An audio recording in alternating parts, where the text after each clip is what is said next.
अच्छा, अब नेक्स्ट जो हमारे पास इन्वेस्टिगेशन आ गई है दैट इज़ बेसिकली एकोकार्डियोग्राफी। अब इसके अंदर एकोकार्डियोग्राफी को हम आम ज़बान में हार्ट का अल्ट्रासाउंड भी कह सकते हैं।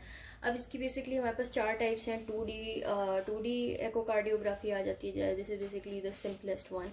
ठीक है, डॉपलर आ जाता है, फिर ट्रांस एसोफेजियल आ जाती है और स्ट्रेस आ जाती है।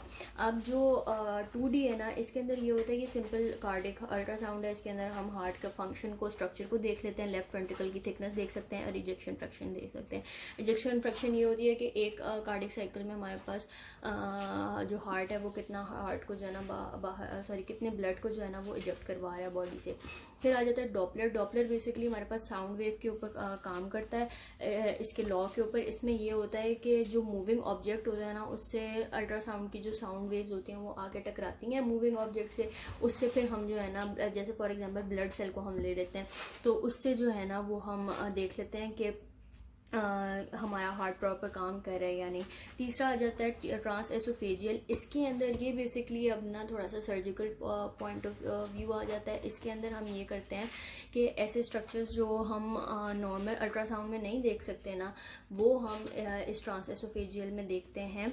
अब इसमें क्या होता है, हम थोड़ा सा सेडेशन देते हैं पेशेंट को। ठीक है, उसके बाद हम ट्रेकिया के थ्रू एसोफेगस के थ्रू जो है ना एक एंडोस्कोप को पास करवाते हैं और लेफ्ट एट्रियास के बिहाइंड जो है ना ये सारा हमारे पास जितने भी स्ट्रक्चर्स आ रहे होते हैं ना, वहाँ पे आके हम इसको स्टॉप करवाते हैं और सारे स्ट्रक्चर्स को जो है ना वो देखते हैं। ठीक है, अब लास्ट आ जाता है स्ट्रेस एकोकार्डियोग्राफी। अब इसके अंदर हम ये करते हैं कि आइनोट्रोप देते हैं एक पेशेंट को, दैट इज़ बेसिकली डोब्यूटामीन। ठीक है, इसके अंदर ये होता है कि हम ये पेशेंट को देते हैं। इसके बाद फिर ये होता है, इससे पहले और इसके बाद में हम जो है ना वो नॉर्मल जो 2D हमारे पास एकोकार्डियोग्राफी थी वो हमने करवाई।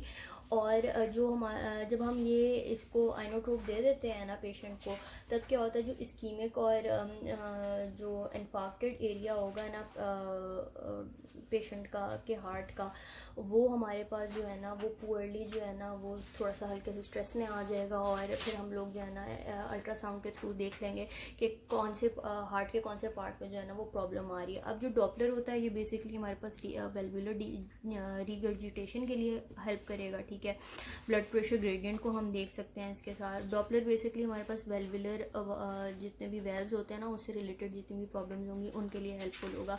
और जो स्ट्रेस होता है ना वो सस्पेक्टेड करोनरी आर्टरी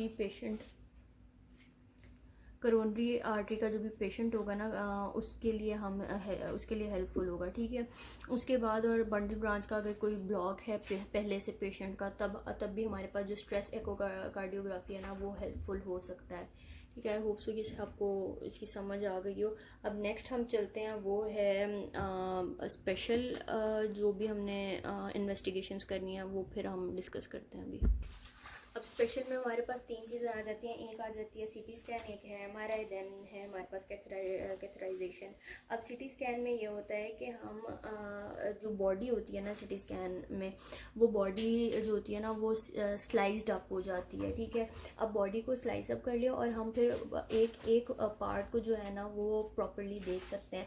वो पार्ट्स जो चीज़ें हम नॉर्मल अल्ट्रासाउंड या नॉर्मल जो हमने ईसीजी जो हमने करवाई थी, एक्सरे, उनमें नहीं पता चली, वो चीज़ें हमें एक्सरे में सीटी स्कैन और एमआरआई वगैरह में पता चल जाती हैं। अब इसके अंदर क्या होता है, ये बेसिकली यूज़ किस लिए होता है, इसकी यूजेज ये है कि हम कार्डिक चेम्बर्स को इसमें देख सकते हैं, ग्रेट वेसल्स को देख सकते हैं, पेरिकार्डियम को देख सकते हैं, मेडिस्टर्नल स्ट्रक्चर्स को हम प्रॉपरली देख सकते हैं।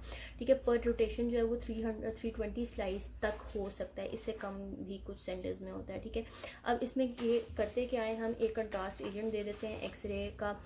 एक्सरे कंट्रास्ट एजेंट होता है एक, वो पेशेंट को हम देते हैं। इससे क्या होता है, जब हम इमेजिंग करवाते हैं ना पेशेंट की, तो फिर हमारे पास एक बेटर इमेज आती है। ठीक है, फिर हमारे पास ये जो एक्सरे कंट्रास्ट है वो कुछ प्रॉब्लम्स के लिए, जैसे अगर हमने एओर्टा या एओर्टा की डायसेक्शन देखनी है या पल्मोनरी आर्टरी की एम्बोलिज्म देखनी है, तब हम जो है ना उसको एक्सरे कंट्रास्ट देते हैं। ठीक है, इसमें बेसिकली एंजियोग्राफी देख लेते हैं। एंजियोग्राफी में अगर हमारे पास इलेक्टिव असेसमेंट देखनी है हमने चेस्ट पेन की, तब हम जो है ना एंजियोग्राफी करवाते हैं, ठीक है। अब नेक्स्ट आ जाता है हमारे पास एमआरआई बेसिकली है तो सिटी स्कैन की मतलब टाइप कह लें या उसी की मतलब एक मॉडिफिकेशन कह लें, लेकिन इसके अंदर ये होता है कि इसके अंदर आयनाइजेशन रेडिएशन नहीं होती। हम क्रॉस सेक्शन में बॉडी को देख रहे हैं, इसमें हमने बॉडी को स्लाइस किया था, इसके अंदर हमने जो है ना जो स्ट्रक्चर्स हमने देखने हैं वो स्लाइस हो जाते हैं, जैसे हार्ट हो गया, लंग हो गया और मेडिसिनल स्ट्रक्चर्स हो गए, ठीक है। लेकिन इसके अंदर जो है ना एमआरआई में बेटर होती है टिश्यू की डिफ्रेंसिएशन, ठीक है। और लो डोज होती है एक्सरे की, मतलब सिटी स्कैन या एक्सरे अगर हम देख लें तो उसके अंदर ऑब्वियसली हमारे पास रेडिएशन की डोजेज हो रही है पेशेंट को, that is not good for our patient. तो लेकिन एमआरआई में क्या होता है कि इसके अंदर कोई डोजेज ही नहीं है रेडिएशन की, ठीक है। और बेटर इमेज आती है ऑफ द मूविंग ऑब्जेक्ट्स की, ठीक है। राइट वेंट्रिकल हमारे पास जो होता है ना वो बाकी किसी भी इन्वेस्टिगेशन में नज़र नहीं आता, लेकिन राइट वेंट्रिकल एमआरआई सिर्फ एक ऐसी चीज़ है जिसके अंदर हमें राइट वेंट्रिकल जो होता है ना वो नज़र आ जाता है। तो this is basically very much important, ठीक है। उसके बाद अगर हमने इसके अंदर कंट्रास्ट एजेंट देना है ना फॉर मायोकार्डियल हाइपरफ्यूजन, तब हम कंट्रास्ट एजेंट जो यूज़ करते हैं दैट इज़ बेसिकली गुडेलिनियम, ठीक है। अब कैथराइजेशन आ जाए, कैथराइजेशन बेसिकली ये भी थोड़ा सा सर्जिकल प्रोसेस है। इसके अंदर क्या होता है कि हम दो चीज़ें देख सकते हैं, एक मेजर ऑफ प्रेशर और दूसरा है measure of oxygen saturation in the chambers and the great vessels. अब इसके अंदर क्या होता है, हम एक कैथेरेटर को पास करवाते हैं फ्रॉम द वेन और द आर्टरी, ठीक है, एक्सरे की गाइडलाइन के थ्रू, मतलब हमें एक्सरेज की प्रॉपर एक्सपोजर हो रहा है पेशेंट को और उसके गाइडलाइन में हमने जो है ना एक कैथेरेटर पास करवाना है पेशेंट के अंदर, ठीक है। अब इसकी दो टाइप्स आ जाती हैं, या लेफ़्ट हार्ट की होती है या राइट हार्ट की होती है। जो लेफ़्ट हार्ट की होती है ना ये basically obviously we know that के जो लेफ़्ट हार्ट होता है ये आर्टीरियल मतलब ब्लड की तरफ ब्लड को बॉडी की तरफ लेके आ रहा है, तो हम इसको आर्टीरियल सर्कुलेशन को एक्सेस करवाने के लिए हम लेफ़्ट हार्ट की जो है ना कैथराइजेशन करवाते हैं। और जो राइट हार्ट की होती है ना ये बेसिकली पल्मोनरी आर्टरी का प्रेशर डिटेक्ट करने के लिए और इंट्राक्रैनियल शंट्स वगैरह को देखने के लिए हम कर सकते हैं, ठीक है।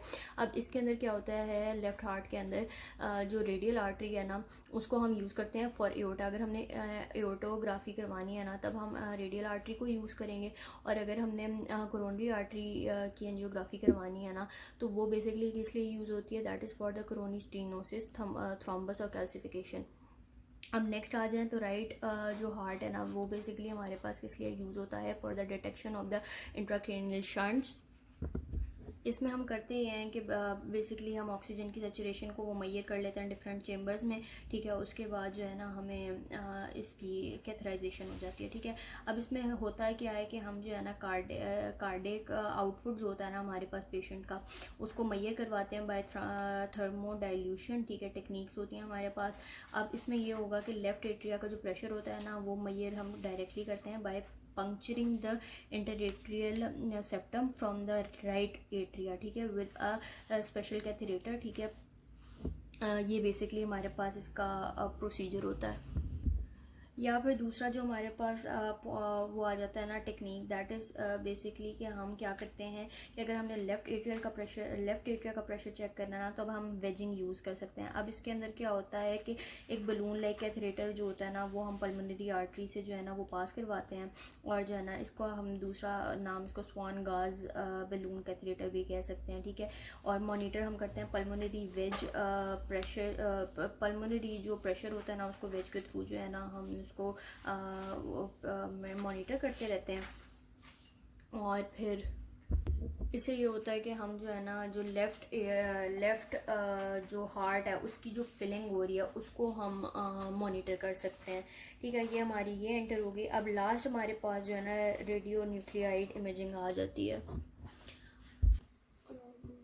नेक्स्ट हमारे पास आ जाता है रेडियो न्यूक्लियर इमेजिंग। अब इसके अंदर ये होता है हम पेशेंट को कोई ऐसा जो है ना गैमा इमिटिंग न्यूक्लियाइड दे देते हैं जो गैमा रेज को प्रोड्यूस करवाए अब इसके दो टेक्निक्स हैं, एक है ब्लड पूल और दूसरी है मायोकार्डियल परफ्यूजन। जो ब्लड पूल टेक्निक है ना इसके अंदर हम इस तरह से करते हैं कि पेशेंट को इंट्रावेनसली ना हम कोई इस तरह का एजेंट दे देते हैं, आइसोटोप दे देते हैं जो ब्लड में जाके मिक्स होता है, फिर हम गैमा कैमरा से जो है ना उसकी डिटेक्शन करवा देते हैं। ये बेसिकली दो चीज़ों के लिए काम करता है, एक है calculation of the ventricular ejection fraction, एक हमने इजेक्शन फ्रैक्शन हमने पहले पढ़ी थी कि एकोकार्डियोग्राफी के जो सिंपल 2D होता है उसके अंदर हम देख लेते हैं। और सेकेंड हम लोग देखते हैं